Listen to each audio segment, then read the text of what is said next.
Paz do Senhor. Primeira carta de Paulo aos Tessalonicenses. Cassandro edificou uma cidade no Golfo próximo à Terma e a denominou Tessalônica em honra à sua esposa. Era também a maior cidade da província, com uma população de cerca de 200.000 pessoas. Sob os romanos, Tessalônica foi feita a capital da província romana da Macedônia em 146 a.C. Estava na importante estrada romana Via Egnatia. Portanto, era uma cidade livre. Era governada pelo povo, com politarcas, com os demais oficiais eleitos. Ou seja, esses oficiais se preocupavam em manter a paz. Se não conseguisse isso, os romanos tirariam seu status de cidade livre. É importante compreender algumas coisas a respeito dessa cidade para agora entrarmos nos detalhes da carta. Onde Tessalônica aparece? Em Atos, no capítulo 17. Olha só. Tendo passado por Anfípolis e Apolônia, chegaram em Tessalônica, onde havia uma sinagoga de judeus. Paulo, segundo seu costume, foi fazer o quê? Procurou uma sinagoga e foi pregar para eles, discutir assuntos. Versículo 3. Expondo e demonstrando ter sido necessário que o Cristo padecesse e ressurgisse dentre os mortos, e ele dizia, é o Cristo que vos anunciam. Alguns deles foram persuadidos e unidos a Paulo e Silas, bem como numerosa multidão de gregos piedosos e muitas mulheres distintas. Os judeus, movidos de inveja, trazendo consigo alguns homens maus, dentre a malandragem, ajuntando-se a turba é multidão, alvoroçaram a cidade e entraram forçado na casa de Jason, procurando trazê-los para o meio do povo. Porém, não os encontrando, arrastaram Jason e alguns irmãos perante as autoridades, dizendo, esses têm transtornado o mundo, chegaram também aqui, os quais Jason hospedou. Todos eles procedem contra os decretos de César, afirmando ser Jesus outro rei. Esse alvoroço que está no capítulo 17 é muito importante para a gente compreender o que aconteceu na cidade de Tessalônica. Então Paulo chega, prega, os judeus fazem esse motim, esse problema ali. Qual é o argumento que eles usam? Eles estão pregando que Jesus é outro rei, além de César. Ou seja, eles tocam exatamente na ferida, porque, como já estudamos nas aulas passadas, os Césares, que eram os imperadores, se posicionavam, se colocavam como deuses, a ponto de exigir até adoração. Exigiam lealdade das cidades que estavam subordinadas ao seu governo. Os judeus, sabendo disso, usam dessa situação. E então acontece o que? Versículo 9. Contudo, soltaram Jason e os mais após serem recebido deles a fiança estipulada. Então você percebe que Paulo não pôde ficar nessa cidade. Mas ele passou ali, e qual era a comunicação do mundo antigo? Cartas, lógico, ele vai continuar se comunicando com esse povo. Esclarecendo essa parte aqui, nós vamos agora a outro detalhe. Quem é o autor? O próprio Paulo. Data 50 a 52 depois de Cristo. Vamos agora ao capítulo 1, onde Paulo se apresenta, da sua maneira tradicional. Paulo e Silas, então, saíram de Tessalônica, foram a Bereia. Mais tarde, Timóteo uniu-se a eles e quando os três se reuniram, Paulo designou a volta de Timóteo a Tessalônica. Olha só, por isso que no começo aqui, no capítulo 1, está escrito assim, Paulo, Silvano e Timóteo, a igreja dos Tessalonicenses. Quando Paulo saiu e não pôde voltar ali, ele envia Timóteo. Ou seja, através dele ou através dos outros discípulos, o trabalho continuaria. De acordo com o contexto histórico, segundo já observamos, essa carta foi escrita no ano 50 e 52 depois de Cristo, na cidade de Corinto. Isso está registrado em Atos, capítulo 8 e versículo 1. Uma curiosidade também muito interessante aqui é que 1 Tessalonicenses é uma das mais antigas cartas paulinas. Olha que legal. Provavelmente também o documento mais antigo no Novo Testamento, ao lado de Gálatas. Por que Paulo escreveu essa carta? Ele procura consolar os crentes de Tessalônica na tribulação, modificar seus pontos de vista em relação às questões sexuais, instruí-los acerca da realidade do significado da vinda de Cristo, além de procurar fornecer-lhes instruções morais sobre assuntos gerais. E se você perceber, ele encerra os capítulos falando da vinda de Jesus. Então ele inicia o capítulo 1 com a sua saudação. O capítulo 1 inteiro, ele demonstra alegria aos crentes de Tessalônica. Por quê? Por eles ter perseverado na fé. Vamos ver o que diz 1 e 3. Nesse versículo, Paulo revela o caráter da igreja em Tessalônica através de 3 palavras: fé, amor e esperança. O amor é resultado da abnegação através de um caráter altruísta. A esperança é resultado da firmeza, ou seja, mesmo passando por afrontas, permanecer firmes no Senhor Jesus. E a fé é o resultado da operosidade, ou seja, da atividade de servir a Deus. Ainda no capítulo 1, do versículo 4 ao 7, Paulo e seus companheiros reconhecem a autenticidade do cristianismo vivenciado pelos tessalonicenses. São eleitos de Deus, é o termo que ele usa, pois, como salienta o autor, mantiveram a fé e, inclusive, imitavam o exemplo do Senhor, tanto quanto dos seus pastores, ainda que em meio às tribulações.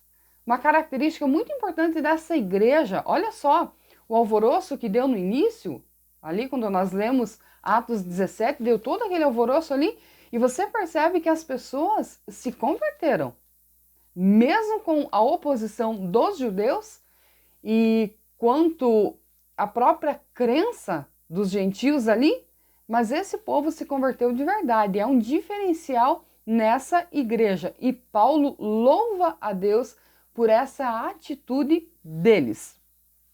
Essa autenticidade era comprovada não apenas na conduta, mas na paciência, de forma que a igreja tornou-se modelo para os cristãos das cidades vizinhas. Olha que coisa linda! A conduta desse povo, como igreja, se torna modelo para as outras. Lembre-se que eram tudo comunidades novas, recém-formadas. Portanto, algumas se destacavam mais do que as outras, como nesse caso a igreja de Tessalônica. Reputação da igreja. Ainda no capítulo 1, do versículo 8 ao 10. O apóstolo dos gentios destaca aqui outra grande motivação, as ações de graças. Isto é, a conversão dos tessalonicenses que repercutiu pela Macedônia, Acaia e outros lugares, contribuindo assim para a expansão do evangelho. Portanto, formava-se uma igreja e preocupava-se em continuar formando discípulos para posteriormente formar igrejas, porque os discípulos formam igrejas. Vamos agora ao capítulo 2. Após Paulo retirar-se de Tessalônica, houve alguns questionamentos sobre suas reais intenções para com os tessalonicenses. De onde vem essa perseguição contra Paulo? Você percebe que em todas as cartas de Paulo, ele comenta alguns assuntos pessoais, e nessa carta de 1 Tessalonicenses, ele fará a mesma coisa. Os 3 primeiros capítulos, ele fala da igreja, ele agradece e ele fala do seu chamado. Por quê? Onde ele ia era colocado em xeque, colocado em dúvida o seu chamado. Por quem? Pelos judeus. Por quê? Pelo histórico de Paulo no judaísmo. Você tem que sempre lembrar de que Paulo fazia parte da elite do judaísmo, onde perseguiam os novos cristãos, pois era considerado uma seita. E agora Paulo chega nas cidades pregando e os judeus conhecem Paulo. E eles sabem do que Paulo está fazendo, então eles tentam colocar dúvida no coração das pessoas para que não aceitem a mensagem. Aqui irá acontecer a mesma coisa. Capítulo 2, do 1 ao 12, Paulo preocupa-se em apresentar uma espécie de apologia de sua atividade apostólica em Tessalônica. Sendo assim, lembra-lhe que não recebeu deles nenhum salário, o que comprova o fato de seu trabalho não ser motivado por ganância e lucro. Mas ele fazia isso exatamente por amor. Sua confiança era tal que evoca a consciência deles e o próprio Deus por testemunha de sua sinceridade. Então Paulo lembra os crentes de Tessalônica que ele está trabalhando ali, ele passou naquela cidade por amor, ele não teve nenhum interesse. Até porque, se você analisar, o pagamento de Paulo não foi nada bom, né? Foi perseguição e prisão. Olha o que diz o versículo 8. Assim, querendo-vos muito, estávamos prontos a oferecer a vocês não somente o evangelho de Deus, mas a nossa própria vida. Por isso que vos tornastes muito amado entre nós, ou por nós. A partir, então, do versículo 13 ao 16, fala do acolhimento de Paulo pelos tessalonicenses. Você pode acompanhar na tua Bíblia aí em casa? Versículo 13 diz assim: outra razão ainda temos nós para incessantemente dar graças a Deus, é que tendo vós recebido a palavra que de nós ouvistes, que é de Deus, acolhestes não como palavra de homens e como em verdade, e a palavra de Deus, a qual com efeito está operando eficazmente em vós, os que credes. Por onde Paulo passava, muitas pessoas recebiam a mensagem dele como se fosse de mais um filósofo, mais um debate, mais uma palestra. Nesse caso, você percebe que não. Eles receberam como palavra de Deus. Gente, é diferente. Na comparação dos solos, nós podemos dizer que aqui havia uma terra boa, onde a semente perfeita foi lançada. E aí, dentro do cuidado dos apóstolos e do crescimento que vem de Deus, lógico que nós teremos uma igreja que irá crescer pela sua abertura à palavra, ao evangelho. O experiente pregador Paulo estava habituado a ter sua pregação interpretada como discurso, mas entre os tessalonicenses foi diferente. Outro mérito desses crentes é a fidelidade deles em meio à perseguição promovida por seus compatriotas. Paulo não deixa de lembrar a fidelidade desse povo. Todos os que se convertiam sofriam perseguições. Nos nossos dias, quando as pessoas aceitam Jesus, elas enfrentam lutas, sim. Agora você imagina nessa época aqui. Percebe-se também uma forte crítica de Paulo aos seus patrícios judeus, que segundo ele não somente mataram a Cristo, como igualmente tentaram calar-lhe a boca para que as boas novas de salvação não chegassem aos gentios. Se os irmãos israelitas não lhe davam crédito, ferindo o coração do apóstolo, o mesmo poderia consolar-se na boa acolhida de sua pessoa e mensagem pelos gentios tessalonicenses. Os judeus novamente rejeitam e os gentios novamente abrem o coração e recebem a mensagem. Vamos agora, capítulo 2, e 17. Ora, nós, irmãos, orfanados por breve tempo de vossa presença, não porém do coração, com tanto mais empenho, diligenciamos com grande desejo ver vocês pessoalmente. Paulo está dizendo o seguinte: nós estamos distantes fisicamente, mas não no coração. Nós estamos ligados no mesmo espírito. No versículo 18, ele expressa o seu desejo de ter ido visitar esses crentes. Mas ele usa o termo dizendo o seguinte: contudo, Satanás nos barrou o caminho. Então houve uma barreira, que ele não deixou claro aqui, mas alguém os impediu de chegar até Tessalônica. Então Paulo deixa claro: estamos juntos no mesmo espírito. É igual nós, hoje em dia, cristãos distantes fisicamente, ainda que os meios de comunicação são outros, mas quando a gente dobra o joelho e intercede por alguém que está em outro país, em outra cidade, estamos em conexão através do Espírito, com o mesmo objetivo, o mesmo propósito de ajudar o outro a ser fortalecido na fé. Vamos agora no capítulo 3. As boas novas trazidas por Timóteo tinham no encorajado e alegrado o seu coração. Paulo não pôde ir, quem ele mandou? Timóteo. Aí Timóteo vem trazendo boas palavras, trazendo afirmações positivas a respeito desse povo e dessa igreja. Olha o que diz o versículo 6.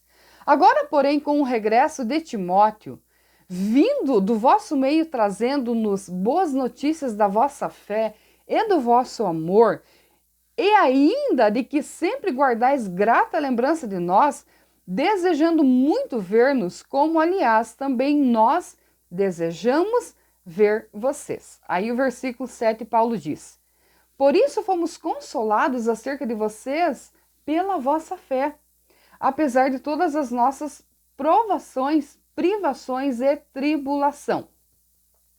Aqui tem algo muito interessante. O amor de Paulo, ele é muito interessante porque você percebe uma conexão com frutos espirituais. Eu valorizo muito pessoas que trabalham com o coração aberto, cheio de entusiasmo, cheio de amor, que fazem as coisas pela obra de Deus e fazem o que é certo pelo simples fato de ser certo. Eu valorizo essas pessoas. E eu percebo que Paulo, ele tem o mesmo entusiasmo, o mesmo coração para com aquelas pessoas que estão se dedicando na fé. Isso se chama gerar filhos espirituais. E é perceber esses filhos espirituais andando com os próprios pés e tomando as atitudes e direção correta. Por isso, Paulo louva a Deus pela vida desses crentes. Ainda no capítulo 3, a partir do versículo 11, então, Paulo ora pelos crentes de Tessalônica. Aí ele diz o seguinte no versículo 11: ora, o nosso mesmo Deus, Jesus, vos dirijam no caminho, e o Senhor vos faça crescer e aumentar no amor uns para com os outros e para com todos, como também nós para convosco, a fim de que seja o vosso coração confirmado em santidade, isento de culpa, na presença de nosso Pai, na vinda de nosso Senhor Jesus com todos os seus santos. O que ele preza aqui? Consciência limpa, consciência pura diante de Deus. É nesse nível que todo cristão deve chegar, de ter uma consciência pura, sem culpa. Não aqueles pecados interiores que na intimidade e na quietude do nosso coração estão ali nos acusando e tirando a nossa paz. É nesse nível espiritual que Paulo quer que os cristãos cheguem. E esse nível é muito interessante, porque quando você vê Paulo passando por privações, tribulações, lutas, afrontas, perseguição, você percebe que o coração dele tem paz, tem alegria, a ponto de motivar os outros. Ele não olha para a própria luta, ele olha e ele vive o propósito, cumpre na íntegra a vocação para a qual foi chamada. E nas suas cartas, nas suas palavras, está sempre orientando a Igreja de Cristo a agir dessa maneira. Vamos agora ao capítulo 4. Os problemas tratados nessa carta em geral refletem as dificuldades dos conversos gentios, não dos crentes judaicos. As questões da fornicação e da ociosidade tinham muito menos probabilidade de surgir numa sociedade judaica. O povo judeu tem a sua linha de pensamento na questão da alimentação, na pureza sexual. Como essa igreja aqui ela é de gentios, então Paulo vai ter que tratar mais arduamente de alguns assuntos. Vamos lá. Capítulo 4, do versículo 1 ao 8. A imoralidade era coisa comum entre os pagãos, especialmente relacionadas à sexualidade. Por isso que em todas as cartas Paulo toca nesse assunto, pureza sexual. Os tessalonicenses viviam essa realidade de baixa moralidade. Antes de aceitar a fé cristã, eles eram, de certa forma, produto dessa cultura imoral. Tem lógica. Uma pessoa antes de Cristo, ela convive segundo os padrões da sociedade em que ela convive. Então, elas têm algumas coisas como normal. Quando ela se confronta com a palavra, ela percebe que existe um padrão mais elevado. E ela vai ter que trabalhar muito o seu coração, vai ter que se corrigir muito para alcançar esse padrão moral que a Bíblia trata como doutrina. Agora, no entanto, precisariam vivenciar outra realidade e romper com um velho estilo de vida. Daí a exortação paulina chamando-os à responsabilidade de viverem a vontade de Deus, ou seja, uma vida de santificação influenciada por quem? Espírito Santo. Ninguém consegue vencer o pecado se não for pelo Espírito Santo. Vamos agora a outro assunto. O problema da conduta social. Capítulo 4, do versículo 9 ao 12. Diante da expectativa da vinda de Cristo, que era muito forte nesse período, é importante lembrar que os apóstolos, os discípulos, pregadores dessa época, eles pregavam como se Cristo fosse voltar na época deles. Por isso eles tinham uma fé muito viva, muito árdua. Dentro desse contexto, olha só, alguns tinham se entregue à ociosidade. Alguns interpretaram da seguinte maneira: bem, se Jesus volta logo, por que eu vou adquirir? Por que eu vou trabalhar para conquistar terra, casa, comércio? Eles se entregaram à ociosidade. Só que tem um detalhe: se eu não trabalho, alguém terá que me sustentar. Aí os cristãos mais ricos estavam sustentando alguns dentro desse contexto de não trabalhar. Aí Paulo chama a atenção deles e diz: não, gente, não é assim. Vocês têm que viver prudentemente até que Cristo volte. Esses ociosos tinham a vida patrocinada pelos irmãos mais ricos.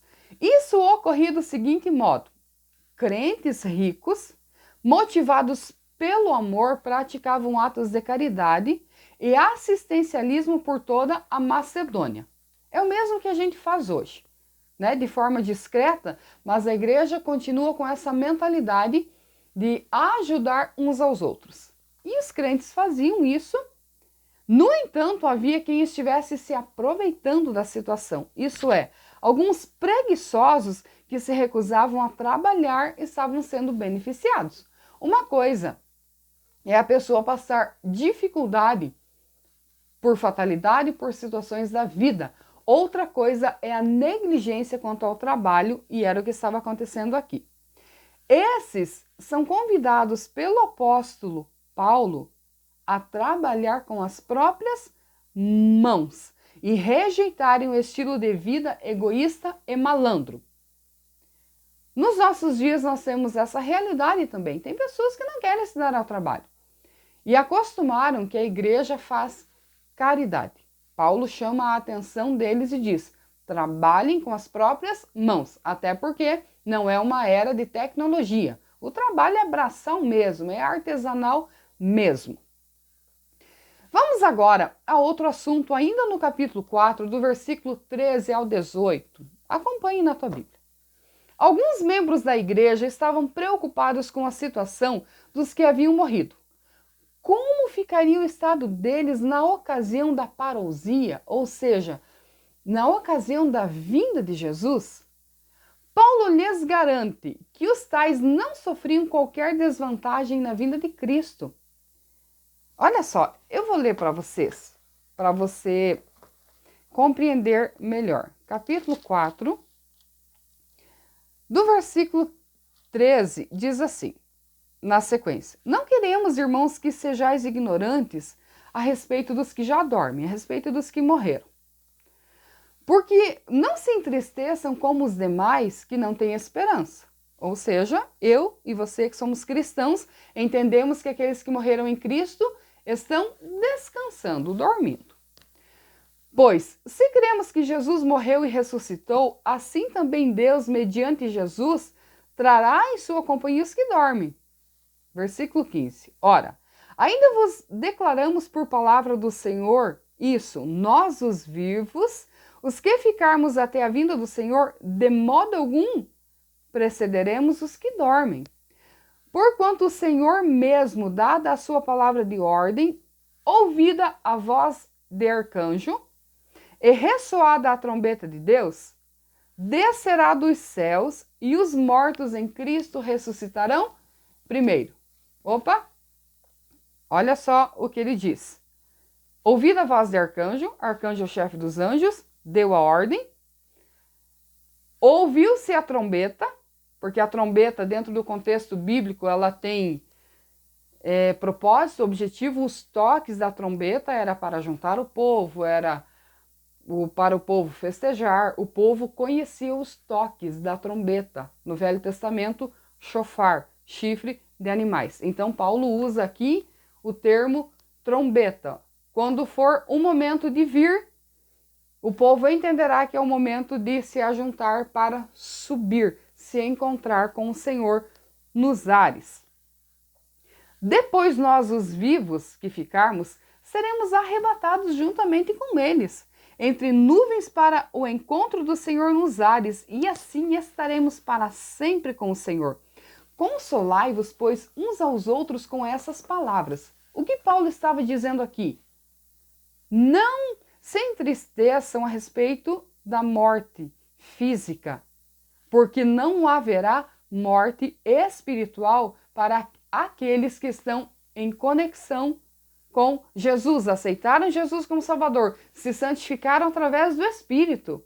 Não é em vão a vossa santificação, não é em vão a vossa luta, o vosso labor em prol do reino de Deus. Se aquietem, fiquem tranquilos, há esperança, tanto para os que já morreram, para os que estão vivos. Todos nós teremos um encontro com o nosso Senhor. É dentro dessa linha de pensamento que Paulo está trazendo esperança para os crentes. Vamos agora, capítulo 5. Nessa parte, Paulo dá prosseguimento sobre o tema da segunda vinda do Senhor, né? A primeira vinda de Jesus foi na encarnação. A segunda vinda será em glória. Tem uma diferença muito grande da primeira para a segunda. A primeira foi humilhação, a segunda, glória. A primeira foi todo aquele processo de Jesus aqui na terra para nos salvar. A segunda não, ele virá nos ares com poder, com glória, para arrebatar o seu povo. Nessa parte, então, da segunda vinda, Paulo expõe a respeito dos sinais que antecedem. Outro sim menciona algumas atitudes recomendáveis diante da iminência do retorno de Cristo. Aqui não há nada que indique o tempo em que sucederá o evento. Apenas se diz que quando ocorrer, será inesperado. Vamos analisar então o capítulo 5 para nós encerrar. A partir do versículo 12. Rogo, irmãos, que acateis com apreço os que trabalham entre vós. Aqui Paulo fala do respeito com as lideranças. Que tenham que tenham amor, consideração com as pessoas que trabalham entre vocês. Admoestem os insubmissos, consolem os desanimados, amparem os fracos, sejam longânimos para com todos. Evitem que algum retribua mal por mal para o outro, regozijem sempre, orem sem cessar, deem graças, não apaguem o espírito, não desprezem as profecias, julguem todas as coisas e retenham o que é bom. Ou seja na ordem da santificação, que fala da parte moral, seja na parte da vinda do Senhor Jesus, de como devemos esperar Ele, que esperança devemos ter, e a respeito dos tempos e das estações, não convém a nós saber. Sabemos que Jesus virá quando? Ninguém sabe. Se alguém dizer para você, Jesus virá em tal tempo, pode desconsiderar porque é mentira. E muitas pessoas já se equivocaram, já se enganaram, já mentiram, trouxeram falsas esperanças para pessoas que não tinham conhecimento suficiente a respeito das Escrituras. E aí Paulo encerra dizendo esses conselhos que eu acabei de ler para vocês. E o versículo 21 ele diz assim, julguem todas as coisas e retenham o que é bom. Ou seja, nós, como cristãos, somos chamados e comissionados e convocados para viver uma vida sóbria, consciente, equilibrada. Por isso que Paulo diz, analisem tudo, retenham o que é bom. E ele ainda diz o seguinte, não despreze aquelas pessoas que dizem que receberam algo de Deus, mas tenham discernimento. Analisem se realmente é de Deus. O que for de Deus, o que for bom, você guarda no teu coração. O que não for bom, você rejeita. E aí, Paulo encerra no versículo 23, dizendo, o mesmo Deus de paz vos santifique em tudo. Espírito, alma e corpo sejam conservados íntegros e irrepreensíveis na vinda de nosso Senhor Jesus Cristo. É muito interessante essa explicação do espírito, alma e corpo. O corpo é o invólucro, é a habitação temporária da alma e do espírito. O corpo é temporário, a alma e o espírito não. Por isso que quando acontece a morte física, não acontece a morte da alma e nem do espírito. É dentro desse contexto que Paulo está nos orientando. Aí ele diz, fiel é o que vos chama, o qual também fará. Versículo 25, irmãos, orai por nós. Saudai a todos com o ósculo santo, que era aquele beijo no rosto, isso é totalmente cultural. Conjuro-vos pelo Senhor que essa carta seja lida a todos os irmãos. A graça de nosso Senhor Jesus Cristo seja convosco. E aqui Paulo encerra então a sua carta à igreja de Tessalônica. A igreja em Tessalônica era muito nova e composta por uma liderança jovem. Por isso Paulo recomenda ao povo que ame e estime os seus pastores. A seguir de uma série de ricas e belas exortações, como eu já passei para vocês, respeitar os líderes, fala sobre a paz, cuidado com os fracos, insubmissos e assim por diante. Depois da expressão de oração a favor dos leitores, só resta para Paulo encerrar a carta de maneira aceita no seu tempo, transmitindo suas saudações pessoais e pedidos aos seus leitores num tom fortemente cristão. Aprendemos mais uma vez conteúdo riquíssimo, sempre nos guiando na espiritualidade, no que é correto moralmente e nos exortando a preservar o Espírito Santo nos nossos corações. Que Deus te abençoe em nome de Jesus.